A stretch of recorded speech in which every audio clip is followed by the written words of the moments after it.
Welcome to Husker Storm blog video. This is going to be a breakdown of week 1. So let's get started. Upset. Well, if anybody watched that game Friday night, RG3 was amazing. RG3 for Heisman. Now, if Baylor had a half of a defense, they might be able to push some Big 12 teams, but they don't. I still think they're going to be able to give some push against Texas A&M, Oklahoma State, Oklahoma. TCU's defense was terrible. The secondary was absolutely pathetic. There's so many times 4 3-play drives for Baylor because they just had a huge pass. Most of the time RG3 didn't miss. TCU's should win at least 9 or 10 games. They'll probably lose at Boise State and maybe get upset somewhere else in there. But 10 wins should be easy for them considering their schedule. Baylor will probably win 8 at the most. But the change from last year in this game was crazy. 45-10 with Andy Dalton, and without him, 50-48. Yes, the secondary of TCU has holes, but it's more a difference of time possession. They're on the field a lot. TCU's offense was okay at points. I mean, yeah, they came back in that fourth quarter and they were really impressive against Baylor's defense. And it's the first game of the year, but I was still impressed with RG3. So my prediction was right. Baylor pulled the upset. Notre Dame, University of Southern Florida. Talk about a crazy game. Evacuations and delays. But not just that, it was the Notre Dame offense in the red zone. 3 turnovers, 2 interceptions, and a fumble. They could have easily put up 45 points, but inexcusable turnovers allowed them to only put up 20. You're never going to beat good teams with mistakes in the red zone. And University of Southern Florida put up enough points and enough offense. They didn't have a great offensive day. Notre Dame had like double the yards they did. And they caused turnovers. That fumble that was returned for a touchdown, that was straight out stripped out. This year, University of Southern Florida, they're probably going to win the Big East. Their main competition is West Virginia there. I won't be surprised if we're going to see them play in a BCS Bowl if they can win the Big East. Notre Dame, on the other hand, should be able to fix these sloppy mistakes and at least get 9 or 10 wins, maybe 8, which I think 8's a bad season considering what they had returning this year.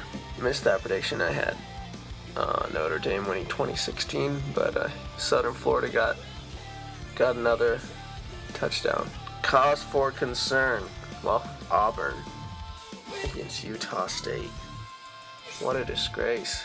That was an impressive comeback, but you should never be down 10 points in the fourth quarter with 2 minutes to go against Utah State.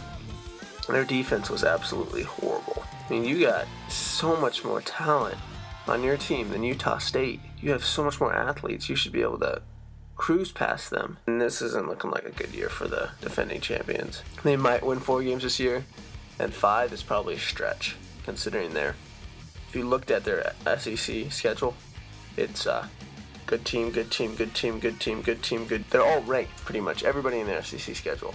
They don't get a break anywhere. If they win 1 game in the SEC, I'll be surprised. South Carolina's defense, 37 points. Is that a big deal? I don't think so. It's first game jitters. East Carolina has a pretty good offense. They only gave up 345 yards, which is a lot, but I mean, for 37 points, you're thinking probably a lot more than that. But they scored 56, and Steven Garcia came in there, and he played good. Wisconsin's run defense gave up 145 yards of rushing to UNLV. I think they will be missing J.J. Watt this year, especially against Ohio State and Nebraska. Just keep that in mind in the future. Michigan State and Youngstown. By looking at the stats, you might say they did good, but 20-6 against a FCS school that only won 3 games last year. That's kind of unacceptable. Yes, they won and rolled, but I will never believe in Michigan State. I just don't think they're that great until they compete in a game against Nebraska or beat a ranked team. USC 19-17 against Minnesota. Minnesota's one of the bottom feeders in the Big Ten, but Jerry Kill had them ready, especially in that second half when they shut out USC, and they had a true freshman in there at quarterback. That's kind of bad. That's really bad. I don't think USC was completely prepared for it, but still, 19-17. Come on, Pac-12. Oregon needed this win against LSU in an SEC school to prove to the college football world that the Pac-12 can compete against real teams. More on that later. My predictions, the game of the week. Oregon lost, and lost big, 40-27. 4 turnovers, just a horrible game for Oregon. Only 95 yards of rushing. And LSU doesn't even need a quarterback. Just a few passes sprinkled in, but just pounding it with the running game against a weak defense. Oregon out-yardage LSU. Last I knew, it's about the points you put up on the board. And Oregon didn't put close to enough points. Now I have to rant about the weak Pac-12. Yes, Oregon lost to LSU. That was anticipated. But Sacramento State just beat Oregon State. Pathetic. We already talked about USC. Pathetic. UCLA lost to Casey Keenum, who's very good, and I expected them to lose, but still, come on. Colorado loses to Hawaii. Yes, it was in Hawaii, but still, pathetic.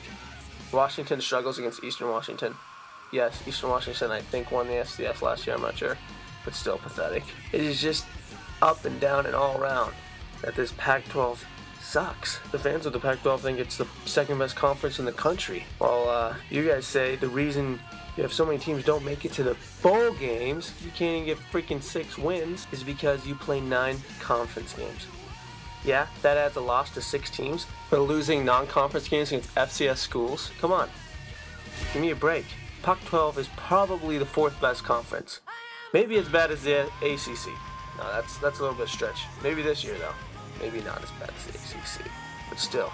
Okay, back to the Oregon-LSU game. I know my score was off a bit, but LSU just up some points. Got the prediction right, though. The others, Boise State at Georgia. Yes, it is the 6th best team in the SEC Conference who might win 8 or 9 games this year, but it is a solid win for Boise, and the best one they will get this year.